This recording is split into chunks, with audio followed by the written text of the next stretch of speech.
Bonjour toi! Si tu n'as pas regardé les précédentes vidéos de cette série, je te recommande de le faire pour bien comprendre cette vidéo. Comme tu l'as découvert dans la précédente vidéo et tel que ce fut présenté par l'exemple du peuple hébreu, de l'Égypte à Canaan, dans le sanctuaire et dans les enseignements de Jésus et des apôtres, le plan du salut suit un processus clairement défini. L'époux, Dieu, sauve par sa grâce dans l'acceptation par la foi de son sacrifice manifesté en Jésus, par la repentance et le pardon des péchés, en vue d'une vie nouvelle sainte car nourrie en permanence par la relation d'amour avec le Christ rendue possible par le Saint-Esprit qui produit une obéissance volontaire à la loi de Dieu en vue de la purification finale lors du jugement. En bref, Dieu ne nous demande pas d'obéir à sa loi pour être sauvés, mais il nous sauve pour nous rendre capables par la foi de l'aimer et d'obéir à sa loi. Ensuite vient la purification lors du jugement. Et c'est exactement ce que l'on retrouve dans le Saint des Saints. Une fois par an, le souverain sacrificateur y entre, après un rite de purification spécial pour lui-même et sa famille, que Jésus, notre souverain sacrificateur dans le ciel, a réalisé en vivant une vie sainte et pure, il prend 2 boucs dont l'un est sacrifié pour l'expiation des péchés du peuple ou symboliquement de l'épouse de Dieu, l'Église. Le deuxième bouc est utilisé plus tard. Ce premier bouc est encore un symbole du sacrifice de Jésus, mort une seule fois pour les péchés. Ensuite, le souverain sacrificateur prend des braises de l'autel des sacrifices et entre dans le lieu saint afin de créer depuis l'autel des parfums une nuée de parfums dans le Saint des Saints. C'est un symbole de l'intercession de Jésus pour son épouse dans le sanctuaire céleste. Puis il entre dans le Saint des Saints et répand devant le propitiatoire de l'arche de l'alliance du sang de l'animal utilisé pour sa purification personnelle, sang représentant celui versé par Jésus après une vie sans péché. Il réitère la chose avec du sang de bouc sacrifié mais en aspergeant aussi le propitiatoire entre les 2 anges là où Dieu siège. C'est ainsi qu'est réalisée l'expiation définitive des péchés de l'épouse, du peuple, de l'Église, car le sang du sacrifice est la grâce de Dieu contre la condamnation du péché menant à la mort éternelle. Ensuite, le souverain sacrificateur sort du tabernacle et transfère symboliquement sur le deuxième bouc tous les péchés accumulés dans le sanctuaire pendant une année, bouc qui sera abandonné dans le désert, loin du camp. C'est le symbole du jugement de Satan qui sera lié pendant 1000 ans sur une terre déserte et désolée,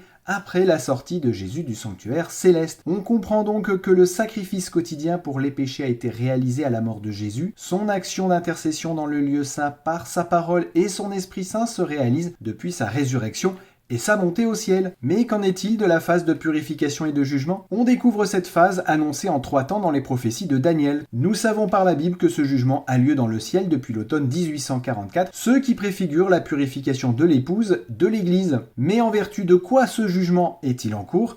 Nous le verrons dans la prochaine vidéo. D'ici là, que Dieu te bénisse abondamment. À bientôt!